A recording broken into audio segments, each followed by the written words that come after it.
Reddit writing prompts. You are happily married and have a 4-year-old child with your so. But when your child starts to develop superpowers one day, you have serious questions for your so who has always seemed to have a boring accounting job. Story 1. The Volvo steered itself down the road, lane assist functions following the painted lines in the road, one hand resting loosely on the wheel. He was tired, so tired. He'd been awake for over 24 hours, running the whole situation through his head over and over. It started one day when their 4-year-old baby began to float, in the middle of the living room. He'd laughed, the cutest laugh ever, as he reached for a teddy that he brought with him into the air. Brian had not believed his eyes. It had to be some hallucination, or a dream.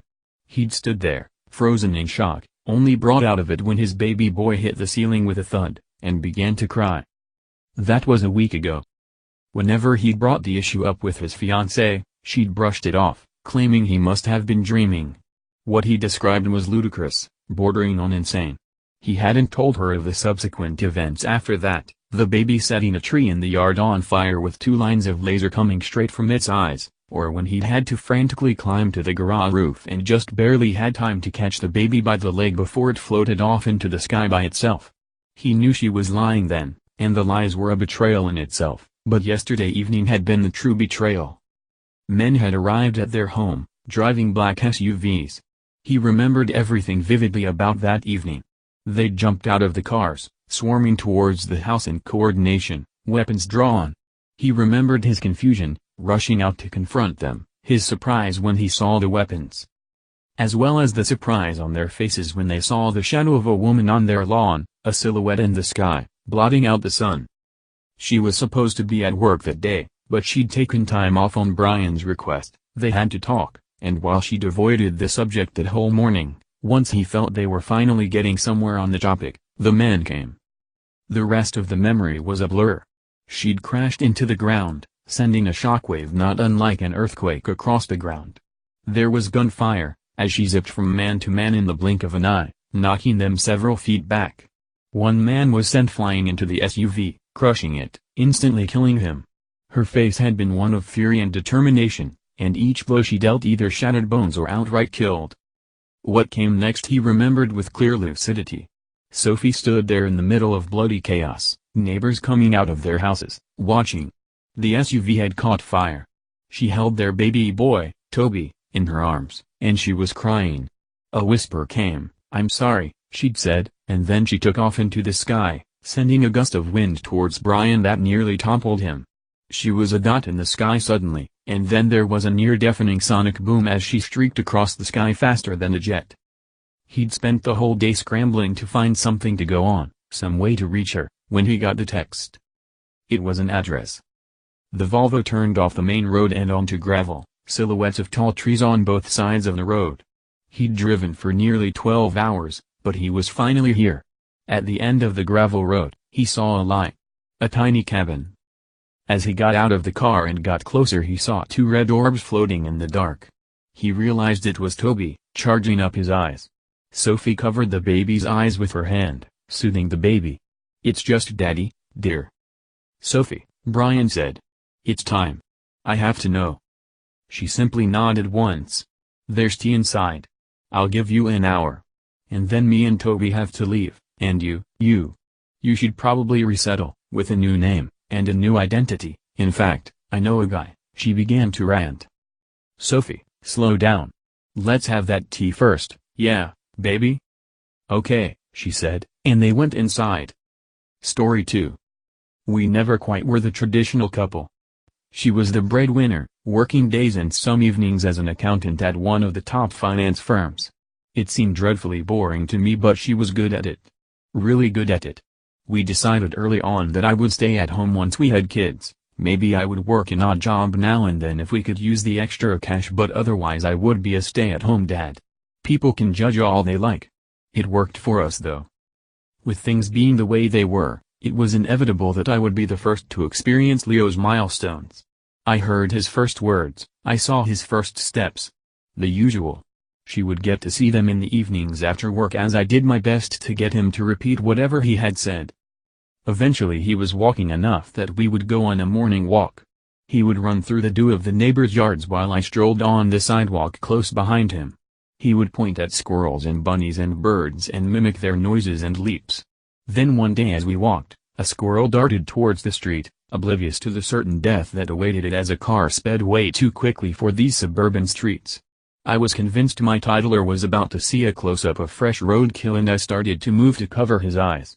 "Stop," he yelled frantically as loudly as his little lungs could manage. I picked him up, pressing him against my chest and turning his back towards the grisly scene. That's when I saw the squirrel, safe from the oncoming car and suspended mid-jump just about the grass. What the? I caught myself before finishing my sentence and I carefully set Leo on the ground and we approached the squirrel. The car was long gone, having not even noticed the collision course it had been on. "Go," Leo mumbled quietly when we were far closer to the squirrel than I had ever been to one.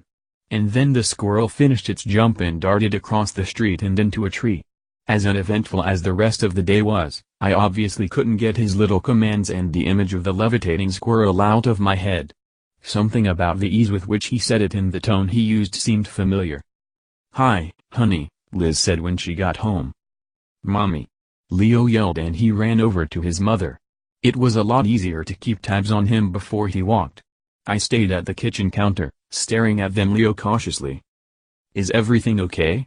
she asked me when she walked into the kitchen and her eyes caught mine. I neither nodded nor shook my head. I stood there with my arms crossed, not taking my eyes off her. "We need to talk," I said finally. I pointed at the stool on the other side of the counter and she sat, giving me a quizzical look. "What's going on?" She seemed concerned and completely oblivious. "We need to talk about Leo," I said quietly. Her face went pale and she glanced around for him in motherly concern. "Leo!"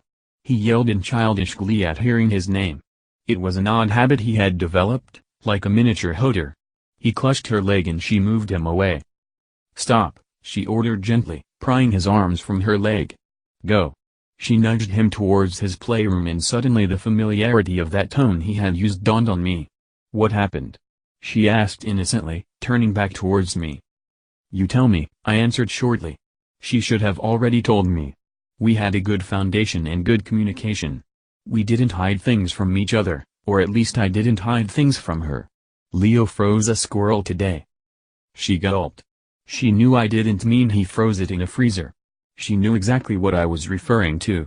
"I can explain," she said. Her voice was just above a whisper. She reached out to pet my arm and calm me down and I flinched and pulled away. "What are you?" I demanded, raising my voice at her. Was it just stop and go? What else could she stop? What else could she control? I shook my head at her, the anxiety and panic boiling inside at how easily she had manipulated Leo and if she had. "Stop," she whispered in that soothing voice. Story 3. She was always good to tread carefully on the subject of fathers. She would only let the boy read books and watch television shows where there were two happy parents, not knowing that watching that very thing was what cut the deepest. So the boy would seek out stories of boys like him, Pokemon, Harry Potter. Of course, she was quick to shut it off or take the book away when she saw this. But one night, she paused, ever so slightly. "Star Wars was your father's favorite movie," she said. "Really?" The mother saw that her boy was halfway through, so this one time, and for the rest of his childhood, it would turn out to be this one time, she sat down and watched with him. "So who is his father?" the boy eventually asked, softly. "And his mother?" "They're gone," the mother said, trying to handle it quickly. "Is my father gone too?" She didn't answer. Years later, after the boy became a great hero, after he almost single-handedly warded off the invasion and found a way to counter the possession, he sat by his mother's bed, shaking with rage that he was unable to save what was most important to him. In her final moments, she smiled, like she always did. It was her greatest strength, not just to twist the ends of her lips upward into a smile even when bills were unpaid and loneliness racked her, but to actually feel the warmth, feel the joy of life once more. She reached out and squeezed her boy's hand, alarming him with how weak her grip was. She looked at him openly. "Will you tell me who he was, Mother? I'm sorry to ask you like this. But I have to know." She shook her head, ever so slightly, and he understood that the effort to speak would be too much. A few minutes later, she expired with that same smile on her lips. But what he would remember, years later, was that right before she did, she had found the strength to whisper, in barely a rasp, "I love you." What had stopped her from telling him the truth, even at the very end? The boy stayed strong, his strength as robust as ever. But over the years he had lost something, whether an edge or a piece of his heart of mind, he didn't know. And now he stood across from his greatest enemy, the gray man. "You have great courage, boy," the gray man said. "Your parents must be proud." "They're gone," the boy said. "But I know my mother is." "And your father?" The boy shook his head. "I have no father." "But everyone has a father." The boy said nothing. "I had a son once. But quickly I learned that he was not like me. Only his mother could take care of him. Because they were alike. Different, from me. Whenever I held the boy in my arms, he would feel like an animal at a zoo that wanted to be anywhere but with me. He would cry, and sob, and beat my chest in desperation." The boy continued to catch his breath, readying for what was coming. "There was only one time he was calm in my arms. One night, I showed him my favorite movie. And although he couldn't understand, he watched, riveted, and fell softly asleep in my arms. I thought things had changed. But the next day, when I reached out for him, he left this." He pointed at the jagged scar on his cheek, the one he was famous for. But the boy couldn't have known what was coming. "We are not so different, boy. Maybe in the end you, too, will find we want the same things, just as your hero Luke did." And as the inescapable, horrible truth flashed in his mind, the boy charged at his enemy, and his father at his, and once more they locked themselves in the great embrace of battle.